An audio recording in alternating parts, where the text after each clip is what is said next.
Welcome viewer to Keep Evolving, episode 13. This is Jackie Wegoki, and with me is Benjamin Gishohi. And our special guest today is George Kimani, a lawyer by profession. I want to ask George to introduce himself, then we can plug in. Today's session, we want to hear about conflict resolution, especially with a bias towards the COVID situation that we are in. So welcome once again, and let's keep going. Welcome, George. Thank you, Jackie, and Benjamin, and the host of this program. As Jackie has said, my name is George Kimani. I am a lawyer by profession, but beyond that, I'm a conflict resolution consultant. I practice law. I also practice conflict resolution within the Republic of Kenya, as an advocate of the High Court of Kenya. And basically, I'm a member of the St. Peter Church, a member of Cluster 3, and also a Kama member. I think it's important to say that. Oh, yes. Wonderful.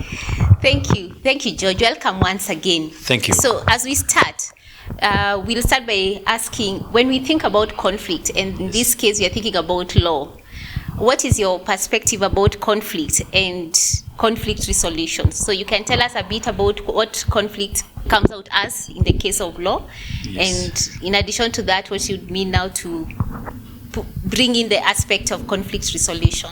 Thank you, Jackie. A good question. As a lawyer, I will see conflict as situations whereby, as members of public or as citizens or as organizations or entities, you get into conflict with the law. In most cases, there are several types of conflicts, which include maybe business-oriented issues or organization-oriented issues. There is also the conflict of law, whereby maybe you fight, you get in conflict with the criminal process in the country, or where you are in breach of policies set by the government, and that one will land you in a situation whereby you find yourself facing maybe a charge, and which will attract a penalty. You may be charged maybe like a traffic offense, a criminal offense, or even maybe you may be sued. And those are type of cases which go to court. And as we know, in the criminal situation, you come into interaction with the enforcers of the law, that is the police. And if they find after the investigation that it could be a situation whereby it is worth to take you to court, they will take you. And then you face the criminal process whereby you could be jailed, you could be penalized, and all that.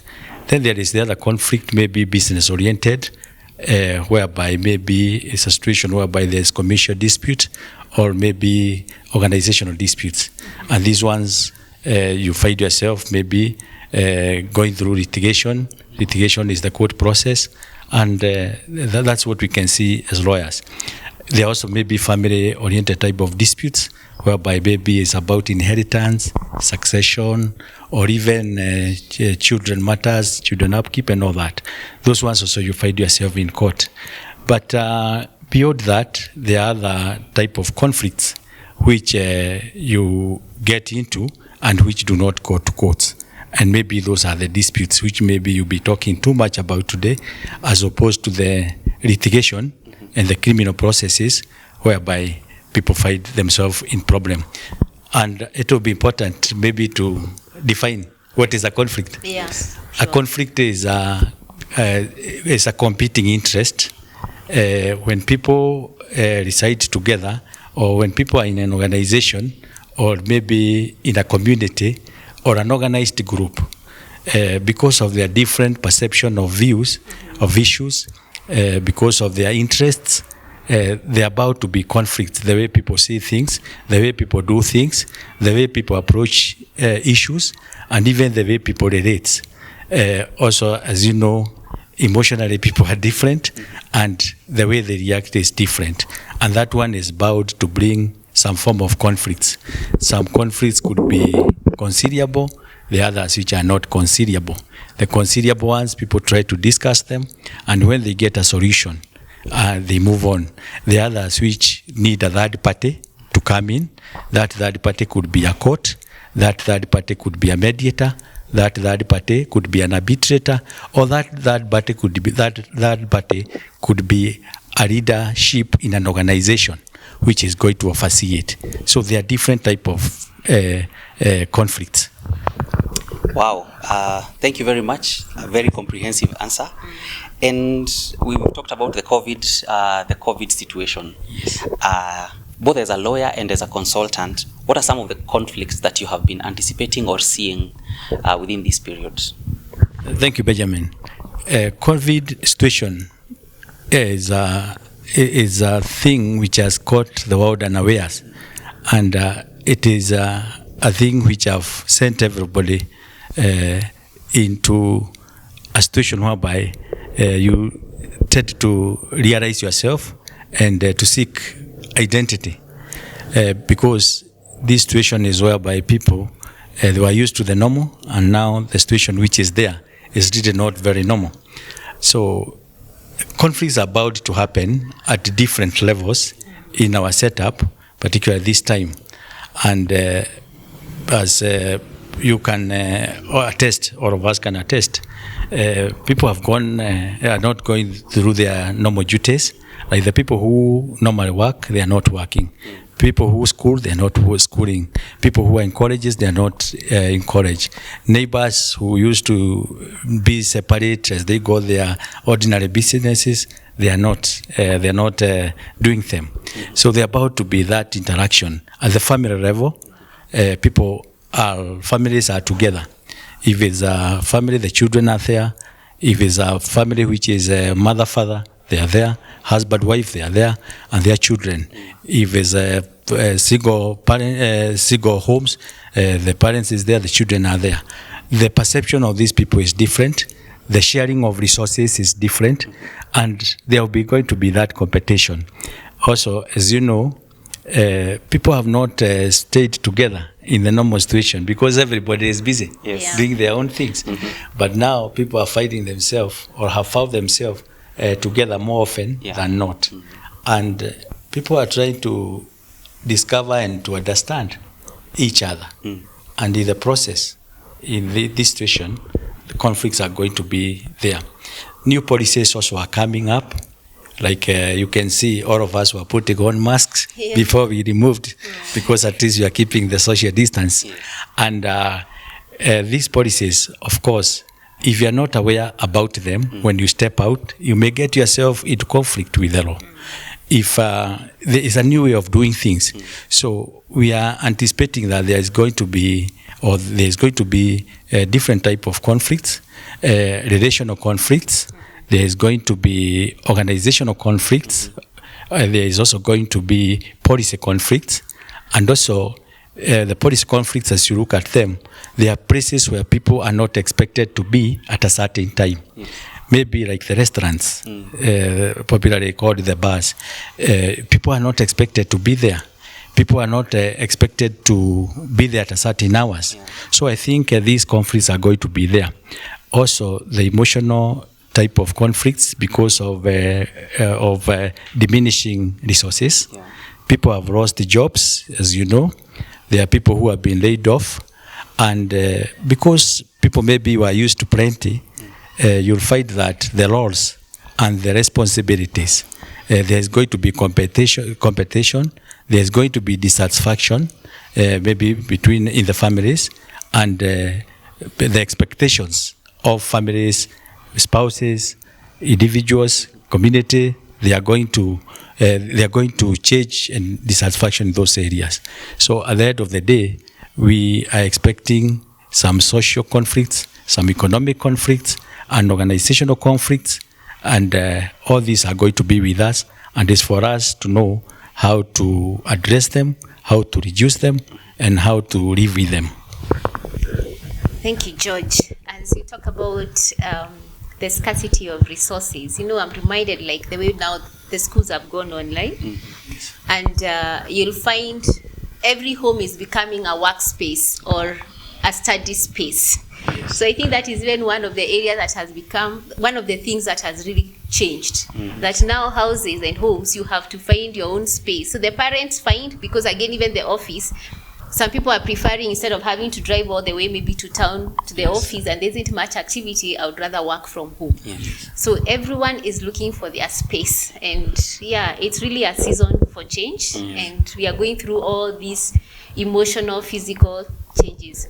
So when we think about these conflicts, what are some of the ways that we can resolve the conflicts? I know we'll be diving a little bit further in that, but maybe we can mention in general, like, what are some of the ways that we can utilize, we as parents, we as families, and as individuals, to resolve conflicts within that are around us? Yes, I think, Jackie, one of the ways to address and to see that we resolve or we minimize this type of conflicts is, first of all, to remember that and to recognize that we are in new times. It is not normal. And as you have said, people are working more from homes, and actually it's becoming like a policy whereby you have to work from home, you have to interact with technology more from home. You don't need to travel all the way. And once we realize this, is to know that we need to have a different, to have a paradigm shift of mind, whereby we have to do things differently. We also have to learn to be more accommodating when it comes to the issue of the way we view things, the way we do things, and even the way we relate. I think with that one, we will be able to minimize. For instance, like now schools are closed, they have been closed, and you'll find even things which are called like a sibling rivalry. Like so and so want to use the television, that program is the one I follow. No, I want to have this one. You know, the issue is we have to become now a society whereby we are accommodating, we are more patient, we are even more able to be more sharing. And I think this is a situation whereby all of us, because of the new situation and the new situation we are in, we have to embrace more better virtues. This is one thing which actually we advocate even in mediation, and whereby we always say, adopt better virtues. And these virtues have been taught to us a long time, even in Sunday school. And maybe we have forgotten because of the fast nature of the society we have been in. And these virtues are like patience, tolerance, self-control, having more sharing aspect, and I think being even more responsible. So I think we are adopting of these new virtues. We will be able to be in a situation whereby we can minimize conflict. Number two, also you have to be more aware, more knowledgeable, because you have to keep abreast with the changing world, the changing policies, the changing trends, and adopting those policies so that we are part of what is changing at policy level. So I think with that one, we'll be able to control. Number two, also, you have to agree to be a more talking society. A talking society whereby we don't get more indulged and more engrossed in technology. Whereby, if I want to ask Benjamin something, I have to text. If I want to ask Jack something, I have to send a WhatsApp. I think we should now go back to the more traditional situations which were accustomed to, of talking more, of trying to be more sensitive of the rights of the others, so that we can be able to understand each other more better. And you know, when you talk, you'll be able to appreciate the other perspective and perception of views. So I think that is what we have to. Also, we have to be tolerant, really more tolerant than before, because you see, the human being, the way a human being is, has got more self-interest. So if you are more tolerant, you are going to be able to control this. Also, to have more self-control. When you have got more self-control, if it's like those restaurants where people find themselves at awkward times, finding yourself at long place in the long time, you will not be there. So I think with that self-control, we'll be able to be more tolerant and also to become more diplomatic in approaching disputes and conflicts. So I think it's really a time to continue encouraging the family conversations. Oh, yes. And that is what Sure. Keep Evolving Sure. I think that's what we are saying. is about. Yes. Because like even as you talk, George, I'm even thinking in terms of when you talk of policies, well, we may not call them policies in the homes, Yes. but you can see we can see the importance of having those conversations. And I'm thinking in terms of like a conflict that comes because these are school children, they decide, I don't want to wake up. I want to wake up so late. And for us parents, we are wondering, how long do you want to be sleeping, honestly? So it's really a critical time to enhance communication, like you have said. Absolutely. So, thank you, George. Viewer, it's time for us to take a short break. We are glad you're watching. Please keep watching and commenting. After break, we'll be right back. Thank you. Thank you.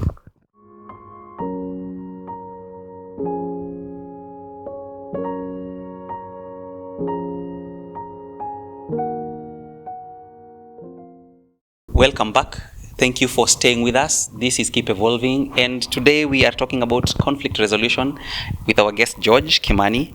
And George, I would want to just dive into the back into the conversation, and ask how can we avoid these situations that are having conflict or finding ourselves in conflicts? What are some of the ways that we can employ, both at home, corporately, or within society? Yes, Benjamin, as a good question.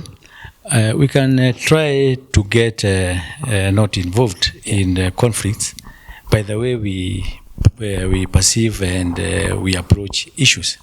One of the things is that we have to be accommodating, as I have said, and because, as you know, conflicts comes because maybe you feel that you have a right. Yes. And the other person feels that they have a right. Maybe when we know that you are right, ends where another person's right starts, I think we'll be able to avoid many conflicts. Yeah. And I think by listening more to each other, that is within the families, within our workplaces, within our organizations, and within the people we interact with in the community, I think we'll be able to reduce by 50% the type of conflicts which comes. Some of the conflicts which come are maybe parent-child conflicts. I think those ones can be addressed more better, particularly if each party understand their role. And I think by understanding each role, each person will be able to avoid that conflict. The other one is also to know the expectation, maybe even at the policy level, to know what is expected of you. Yeah. So once that one is done, it will be more easier to avoid this type of conflicts. And also, I think also being more diplomatic, as I had said, by knowing that you don't have to get your way all along. Yeah. Sometime when you become more diplomatic, it is not actually really a weakness. It's actually trying to see the other point of view of the other party. Maybe like even take a situation like now, a work dispute. As I said, many people have been laid off, and instead of thinking that that conflict can be addressed by you antagonizing the organization, you need maybe to look at it and see, even if it was to pick a litigation within the organization, will the organization survive? Because also it is affected. So if you try to understand your obligation and the obligation of the organization, I think you'll be able to come up with a more diplomatic way of approaching the problem. The other thing is also embracing the traditional method of dispute resolution. Things like negotiations, where people negotiate more instead of thinking that I have to go to a lawyer, I have to go to the chief, I have to go to the police station, I have to go to the church and report, and all these type of thing. You just feel that you have to negotiate more, and also by asserting your rights and saying, can we talk? Sending emissaries. It is a traditional way of doing things. Right in the villages, you know? Yes. People used to send amze. Yes. You said amze, you said a respectable lady, you said a respectable person, and you say, go to so-and-so, tell them, I have this grievance, and then get what they say so that we can be able to convene a session of discussing. In fact, this one is more biblical because, the Bible says, before even you take your accuser to the judge, I think it's the book of Matthew, before you take your accuser to the judge, first go discussing. Yes. And before you reach the judge, you'll be able to get more better solutions. And because the judge does not know you, the judge may be very different, the judge may be more harsh. And also you are not in control of the judgment or the decision which the judge is going to give. Sure. So I think by talking more, facing this type of traditional and embracing them more. Also embracing mediation. As I said, I practice mediation a lot. And mediation, I practice it at an organization called Conflict Resolution Center. And we say, try mediation.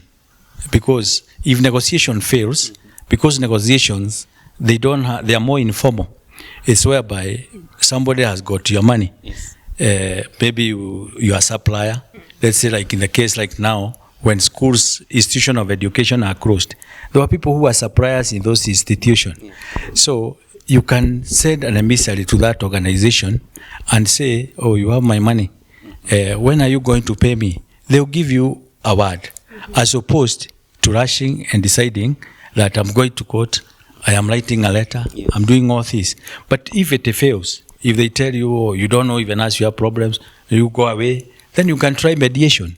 Mediation is whereby, as opposed to negotiation, where parties are negotiating and talking amongst themselves, mediation is where you get a third party who is not really involved in the dispute, but who is going to help you be able to discuss the difficulties you are in. So I think going that way, we'll be able to alleviate most of these conflicts. Wow, wonderful. And you also touched on how to get help. You've gone all the way and touched on how to get help in case that you find yourself in the conflict. There is help for you. And thank you for touching. I don't know whether anything that you could add in terms of the avenues of help. Yes, I think, thank you. It's important to say that it's important to seek help because none one of us is complete by themselves. We really need to realize by having humility, most of the people who are able to seek for help, they are people who have got the sense and the virtue of humility. They are people who are courageous, a virtue of courage, because you realize that if you go to so and you talk about the problem, you'll be able to reduce it by 50%.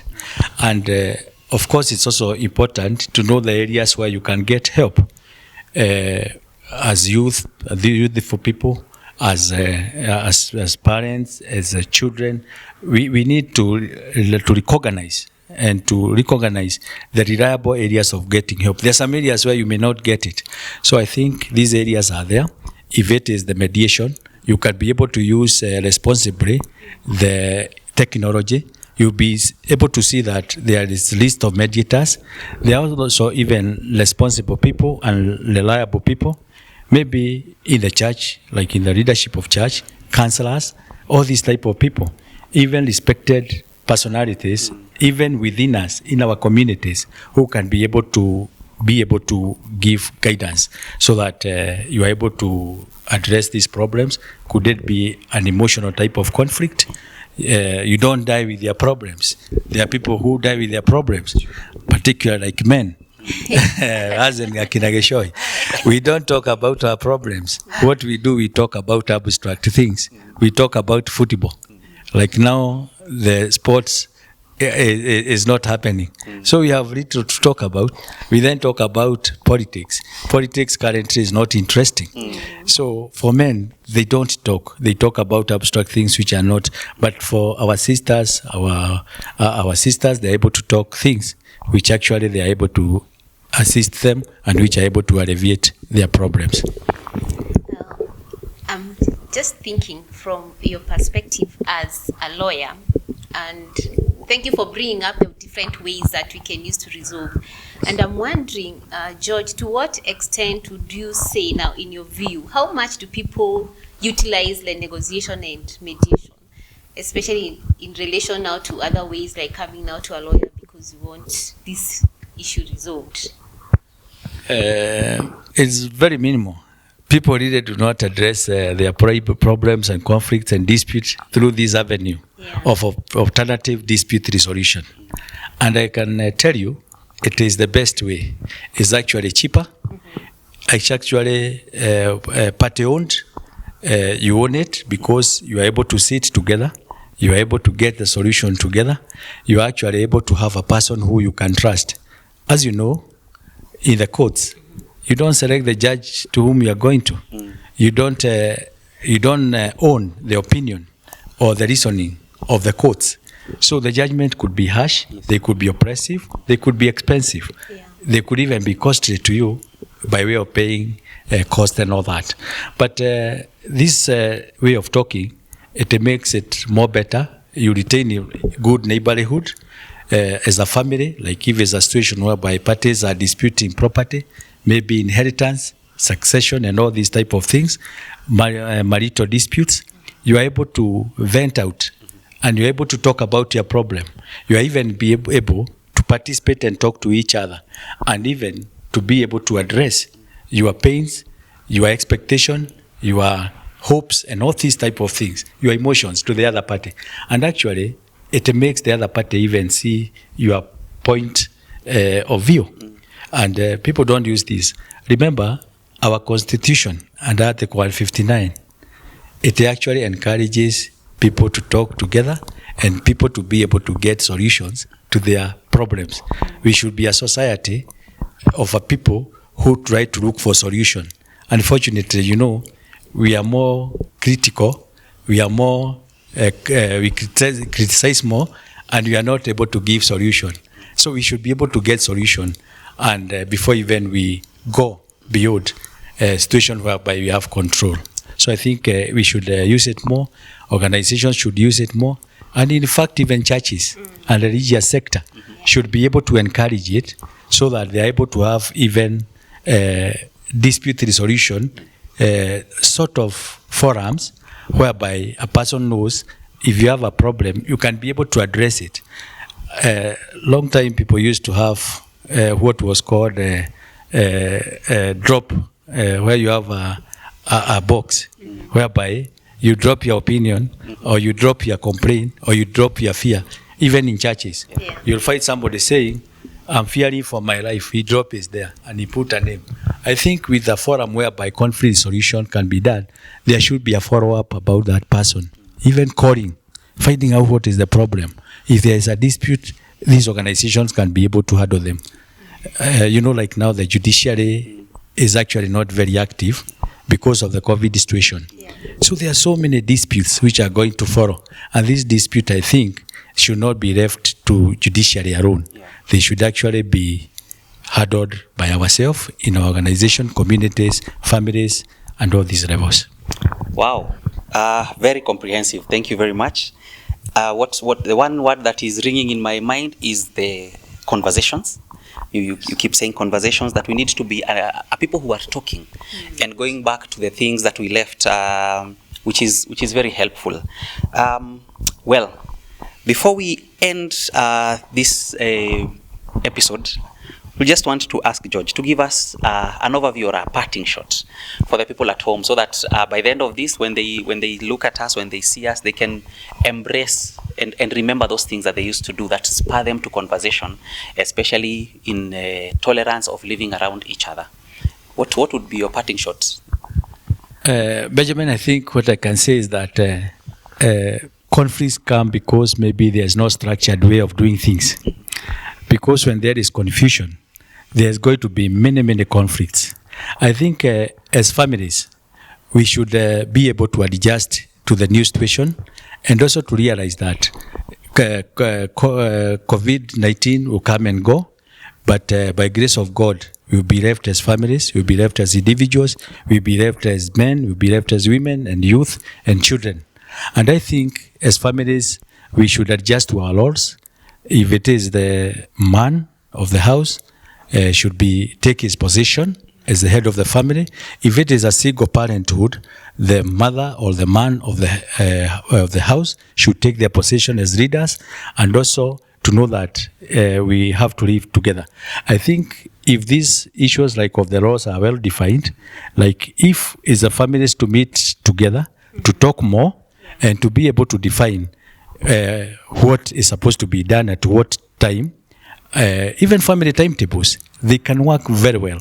Because, instead of telling somebody, wake up at this time, you'll be able to know that as a family, the latest time a person is supposed to sleep in the house is at 8.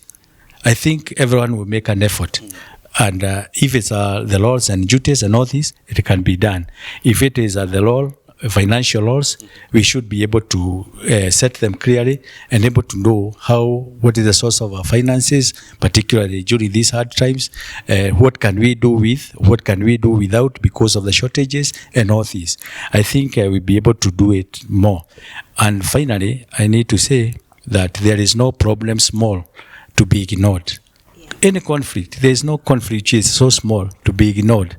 Every conflict should be addressed so that it does not become a monster.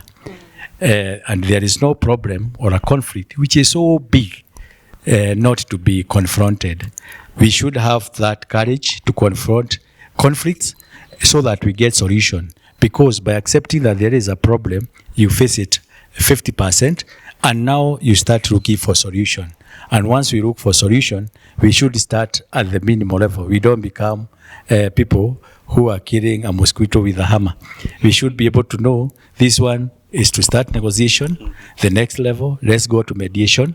The third level, let's go to arbitration, where you look for a person to listen to two of you and to come with a verdict.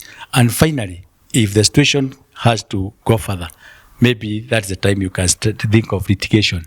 But this one, we should avoid it as much as possible, because you see, like family disputes, they end up with separations, they end up with divorce, and Christians divorce more than non-Christians.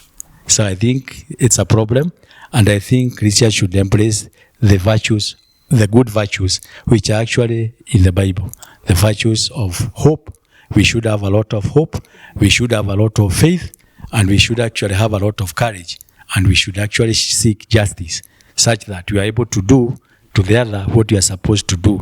Don't make so harsh decisions, even to yourself. Also don't make very harsh decisions, even to the others, so that we can have a more just society and a more fairer society, whereby there can be more peace. And I think I'm an advocate of alternative dispute resolution, because it's a more better way and it is more reconciliatory. Wonderful. Wow. I hope you have caught up. You brought your notebook and you are writing notes. Keep going back to these episodes and looking at them as much as you can so that you can get all the help that you need. This was episode 13 with George Kimani, and we talked about conflict resolution. Thank you for joining us. As we say, keep evolving. Of course, share, subscribe, hit that button so that you can always get notifications when we post a new video. And thank you very much for joining us. We also want to thank ACK St. Peter's for giving us the platform to continue being able to reach you guys. Thank you, and see you next time. Bye-bye.